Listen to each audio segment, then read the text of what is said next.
That's probably the hardest question I've ever been asked.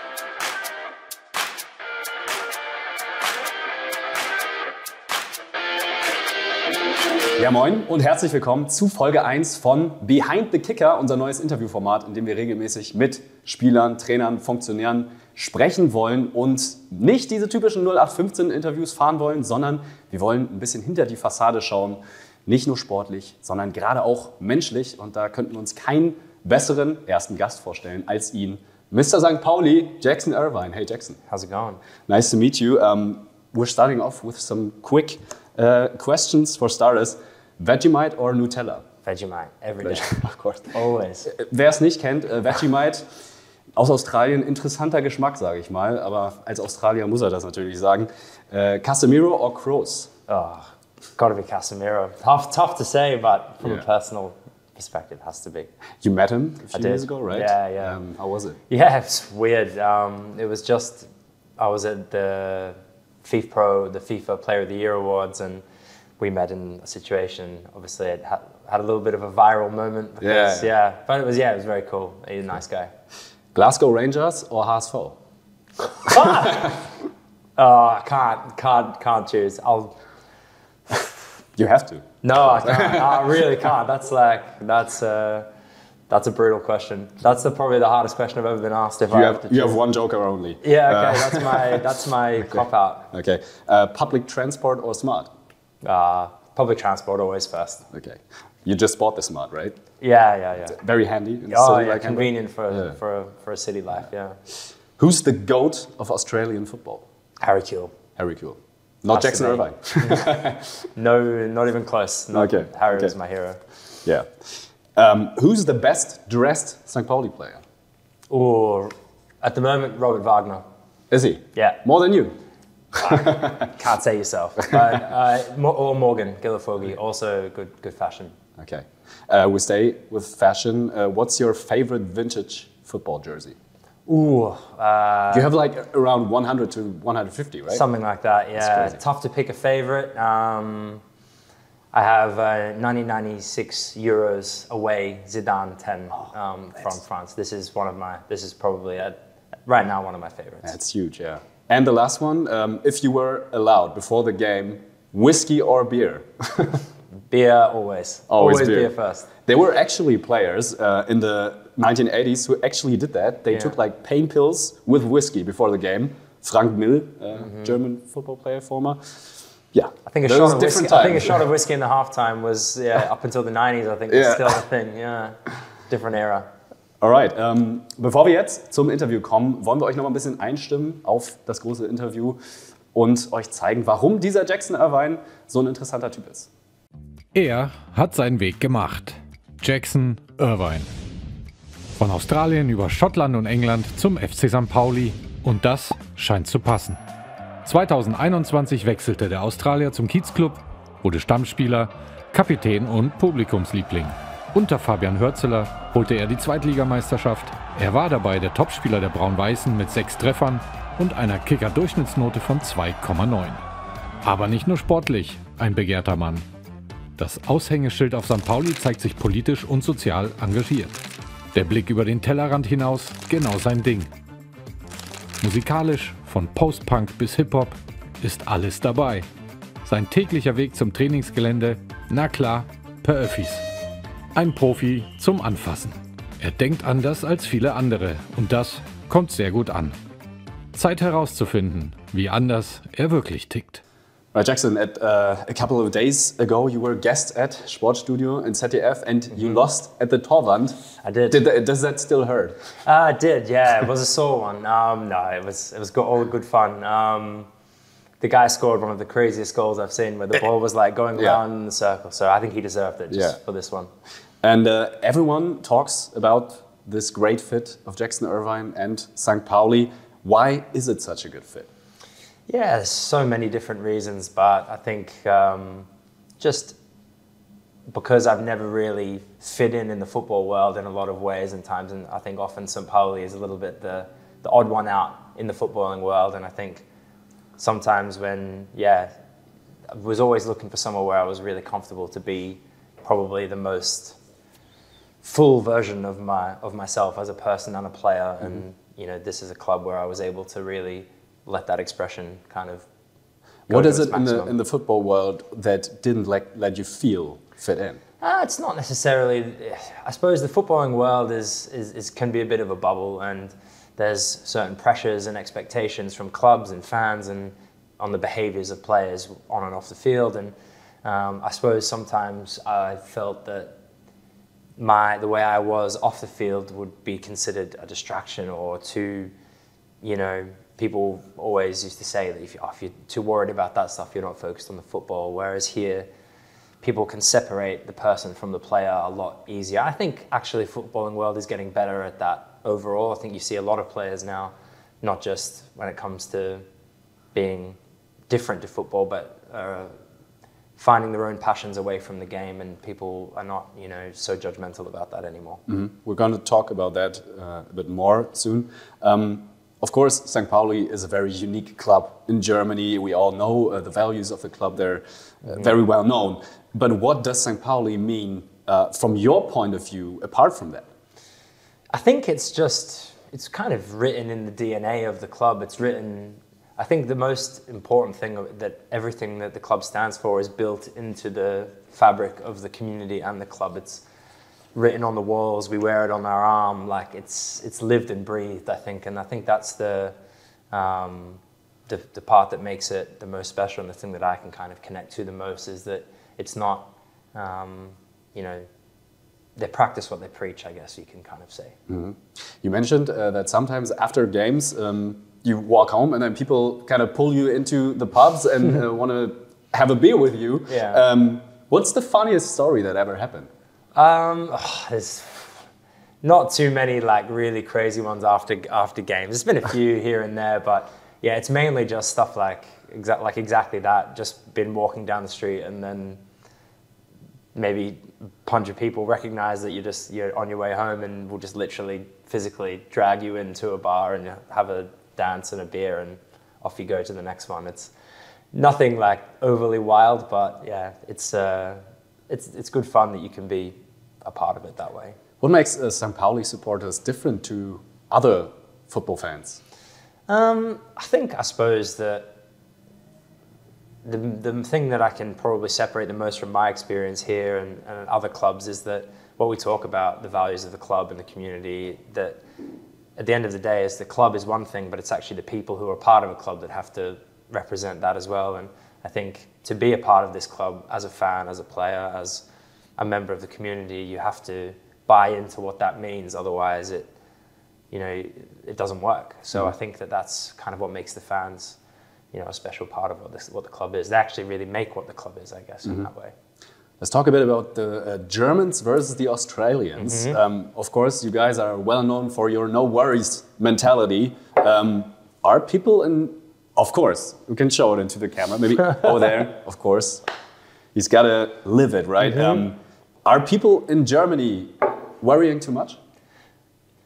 I don't think so. I would say it's they worry maybe a little bit about things that are not so important, but they worry about the important things as well. But I think the laid-back Australian culture is pretty unique in a lot of ways as well. Mm-hmm. What would be the thing that stands out the most for you? In terms of the difference? Yeah. Yeah, I just think, it's funny. It's funny. I always find it funny that people talk about Germans and Germany as quite a, do things by the rules, do things by order. Australia is a bit like that as well in a lot of ways. Although we're very relaxed in our demeanor, people do love order and rules and a bit like that as well. So although it's different in maybe the approach, some of it can be quite similar. Mm-hmm. But what was the main thing that was hard for you to adapt to when you came here? The paperwork. It's still a problem. It's still a problem. It's a real problem. God, Germany needs to go digital ASAP. Like, too much paperwork. All right. Friedrich Merz, if he's watching, you got to do it. You've had tough times in your career, right? I mean, there was a time a few years ago in which you didn't have a club for half a year. Now you're captain of a Bundesliga side. How did you turn things around for yourself? Yeah, it's a bizarre experience when you look back on this time. I know COVID was a lot harder on a lot of people, but it was a very strange time in my career, of course, going, 9 months without playing a game, 6 months without a club. And yeah, listen, there was times in that period where I probably thought maybe reaching this level or even the level I was at before was no longer going to be possible. So yeah, listen, it took a lot of mental strength, a lot of support from my family, from my partner, from my representative, who was a huge part in what brought me here to this club. And we had to find a path, I guess, back to playing football at the top level, give myself the chance to make that possible again. Because as I said, there was really times in that period where I thought it probably wasn't going to be possible to achieve what I have achieved in the last few years. Mm-hmm. You talk about mental work. What is it that you mainly have to do? Is it this focus and not pay attention to anything that's being talked around you, which is obviously really hard to do? Yeah, that's one part. But for me, the hardest part was the motivation. To get up every day and go to the park on your own with a ball and some cones and train and stay fit, and to keep your belief high when you're in this situation, that was definitely the most difficult part. But I think probably the thing that balanced that out the most was the perspective of that time and what other people were going through and how difficult COVID was for millions of people in the world. And as a footballer, of course, it wasn't great, but when you put it in the big picture frame of how other people were during that time, it made it a lot more manageable to then be like, all right, it's bad, but it's not the worst. You just a time that you have to fight through. And if you believe in it, it will come out the other side. And then when you came here, very quickly you became a key player for St. Pauli. Was one of the main reasons for that, this fit between you and the club, that the environment is so Jackson Irvine? Yeah, there's so many aspects of the move here that just worked so well. I think, in particular, there was some players in my first season here that were amazing with helping me settle very quickly. Who would you name first? Metcalf? No, he wasn't. He wasn't even there. I was that guy for him. Yeah, it was guys like James Lawrence, Simon Mackinock, Philip Zirais, who was captain at the time, Sebastian Olsen. These guys were awesome with me, when I first arrived, and helped me settle into a new culture and a new footballing environment very quickly. And Timo Schultz as well, the coach, was fantastic and gave me a little bit of time to find my feet, I guess, but also, was happy to throw me in when the time was right. So yeah, it was great. It was a baptism of fire in a lot of ways, but I loved it. Mm-hmm. Let's talk a bit about St. Pauli's success in the last years. Right now, you're not among the bottom three in the table, so you are where you want to be. Why do you think you will stay in the first league? I think our defensive behavior has got to be the foundation for what's going to keep us as a Bundesliga team. We've shown over the season so far, when we defend as a team, compact together with energy and this desire, then we give ourselves a chance in every game. And we have had a chance in every game. I don't think there's been any game really, maybe mine's here at home in the first round, that we really didn't look near the game. But every other game we've really been present, active, looked like we have a chance to win. And when we keep approaching games this way, we know the quality in front of goal has been missing, but we also know that the players we have got that confidence will come back and those goals will fall. But that defensive foundation will be the reason we stay in the Bundesliga. Mm-hmm. What makes you confident that you can solve this offensive problem? The coach? No, of course, there are aspects of all of those things, but the main thing is just I know these players. I see them every day. I work with them every day. I've been in football a long time, and I have absolute trust and belief in this group of players, especially in the forward positions. The goals will come. They have the quality. They get in the right positions. They do all the right things. Maybe just a little bit of this luck is missing, but you have to we have that trust and belief in each other, and that will be enough. I always thought maybe you need this one breakout game like you had against Union Berlin. I think it was 3-0. Why couldn't you quite live up to that game after? Well, I think losing Morgan Gillifogi to injury was obviously a big factor. We lose a bit of a dynamic without him in the team, but as I said, with the players that we have now, Ilyasad is back and playing again. we know, you see against Mainz on the weekend, you know, we hit the post, we have a couple of, you know, really big chances. It's very, very fine margins, very close. We're talking about fractions that is the difference. You know, it's not like we go into games and we create no chances and we don't look like scoring. Every week we look like scoring, but it just isn't falling. But as I say, this is, you know, it's one of those things. Of course, it's going to keep coming up and we're going to keep talking about it, but you know, we trust and believe in each other and what we're doing. Mm-hmm. The coach, Alexander Blessin, he hasn't been here for a long time, but still you're already doing a quite good job in the first league. What makes him special as a coach?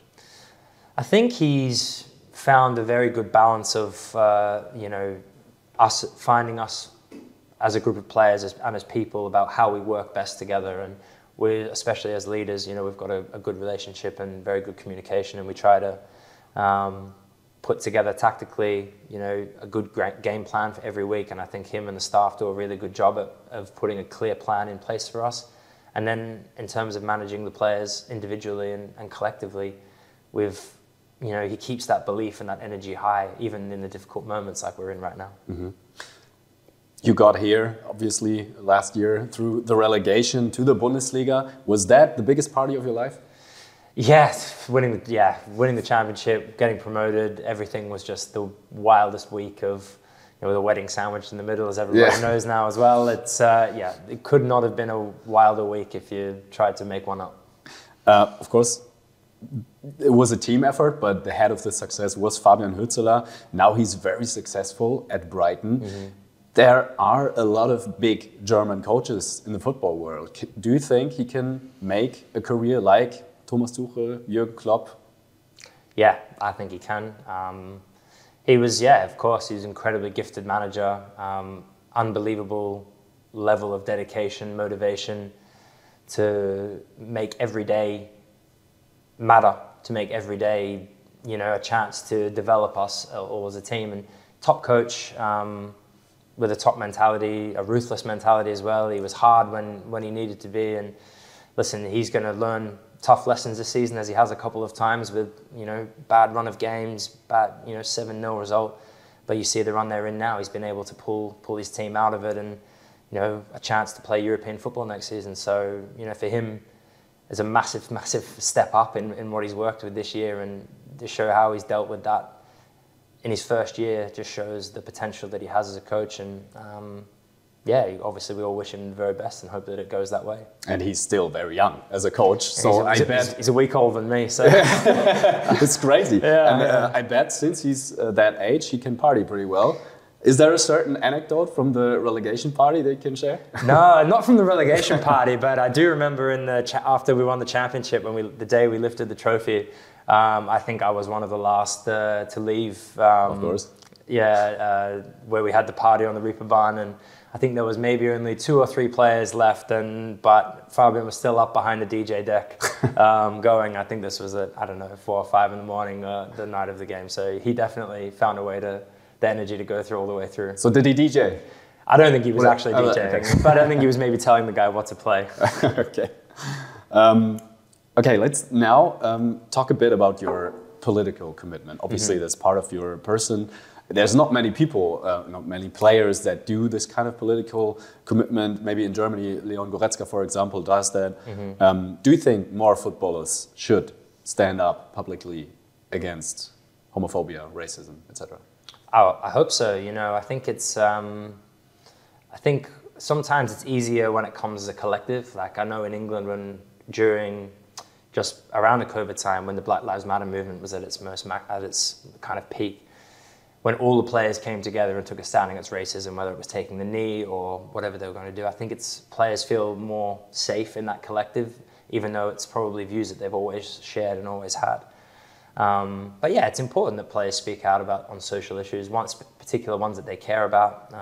I don't think I've never been one to say that players have to do it or have to use that platform or do anything like that. But if it's something that they do feel strongly, they should feel confident, comfortable, and supported, which is most important, by their clubs, by their fans, by everyone in their life, that they can share those views in a positive way. Mm-hmm.